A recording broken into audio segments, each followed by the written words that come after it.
kama dhahay jacayl urka jiro waa dhaho ambaqaadka geediga xaqii aan la rabay waa dhaho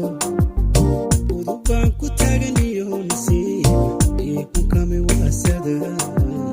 saaqiinan kaga hormaro aniga